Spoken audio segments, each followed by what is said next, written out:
आज का वीडियो 18 जनवरी 2026 के ट्रेंड पर आधारित है और आज का सब्जेक्ट है मैथ। और ये जो वीडियो है 21 जनवरी 2026 के लिए काफ़ी इम्पोर्टेंट है और 18 जनवरी के ट्रेंड पर आधारित है, जिसमें ट्रेंड ये था कि कोई कथन दे देता था और उसके बाद आपको कोड या कूट में से आंसर को चूज करना रहता था। तो इसलिए आज का ये वीडियो काफ़ी इम्पोर्टेंट है, जिसमें कि पहला क्वेश्चन है, निम्न कथनों पर विचार करें।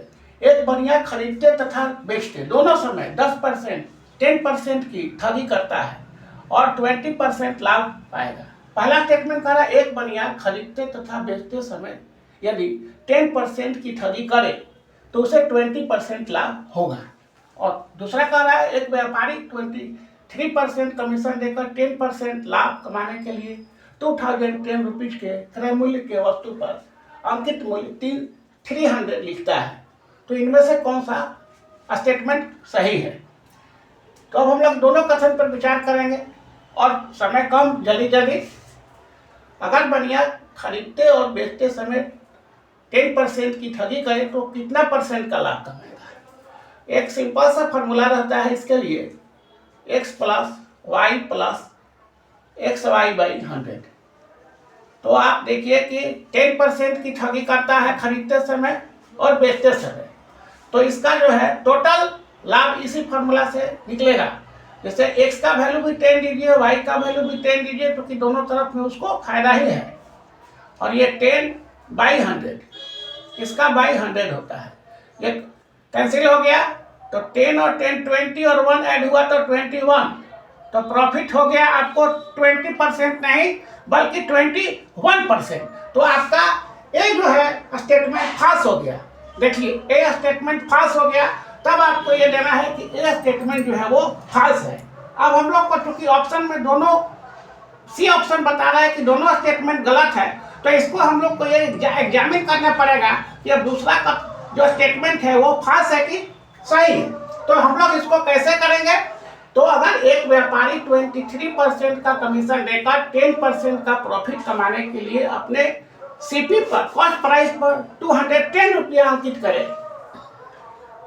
अगर 10% प्रॉफिट कमाने के लिए 210 रुपीज के कॉस्ट प्राइस के मूल्य पर अंकित अगर 300 रुपया कर दे तो यह स्टेटमेंट सही है कि नहीं है?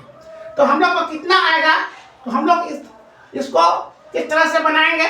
तो अगर देखिए इसको हम लोग क्या कर सकते हैं, 10% प्रॉफिट लेता है तो 110, 100 में 10 ऐड कर दिए और 23% को कमीशन देना है उसको, तो 100 में से ये 23 को सब्ट्रैक्ट करेंगे तो आएगा 77।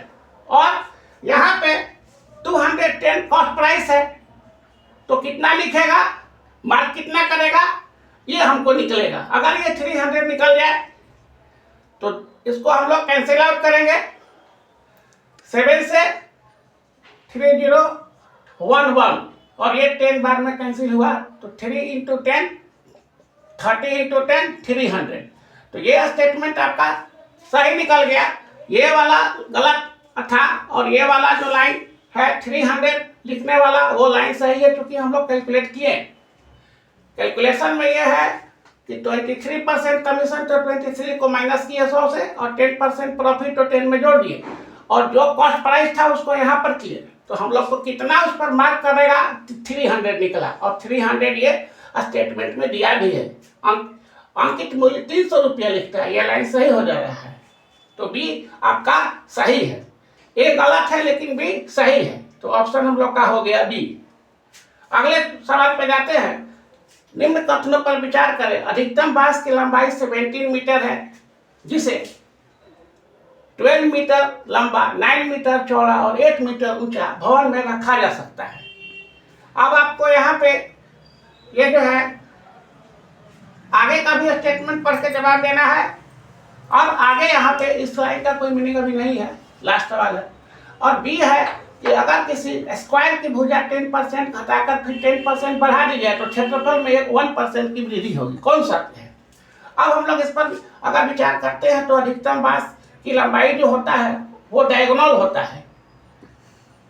डायगोनल मीन्स कर्व, विकर्ण। तो अगर हम लोग ये अगर स्क्वायर है तो देखिएगा इसमें डायगोनल जो होगा वही सबसे लंबी भुजा होगी। तो डायगोनल कैसे निकलता है? लंबाई स्क्वायर, चौड़ाई स्क्वायर और ऊंचाई स्क्वायर। अगर हम लोग इसको सॉल्व करते हैं तो आता है कितना? √289 आता है 17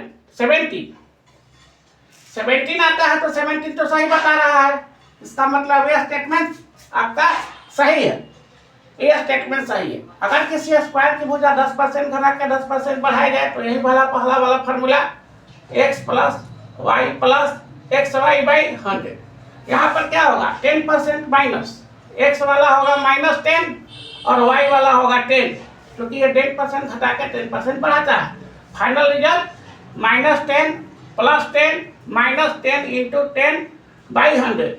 ये दोनों कैंसिल हुआ और ये कट गया, -1 मतलब 1%। 1% -1, 1% माइनस बताता है कि 1% हानि हुई। हानि यहाँ पर स्टेटमेंट लिखता है वृद्धि, हानि या हानि नहीं तो कमी लिखिए, ज़्यादा अच्छा है, कमी।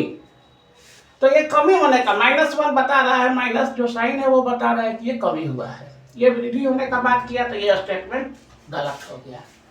तो ए सही है लेकिन बी गलत है, ऑप्शन आ गया ए।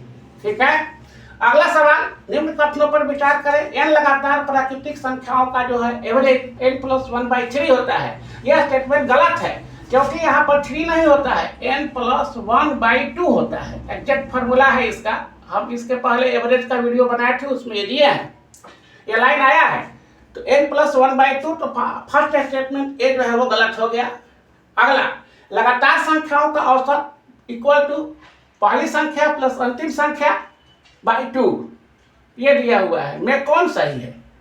तो आपको बता दें ये इसका फार्मूला है लगातार संख्याओं का औसत। इसके लिए आप मेरा पहले का वीडियो देखिए, एवरेज नंबर दिया होगा, एवरेज नंबर का चैप्टर लिखा होगा, एवरेज नंबर, उसमें हम दोनों सवाल पहले ही आ चुका है। तो ये इसका जो है ये वाला स्टेटमेंट सही है। अब यहाँ पर है कि ए गलत है और बी सही है, ए गलत है और बी सही है, ये ऑप्शन हो गया बी। अगला सवाल है, स्ट्रेट लाइन y = 3x किस बिंदु से गुजरेगा? ऑप्शन आपका दिया हुआ है, उसी बिंदु से गुजरेगा जो इसको सेटिस्फाई करेगा।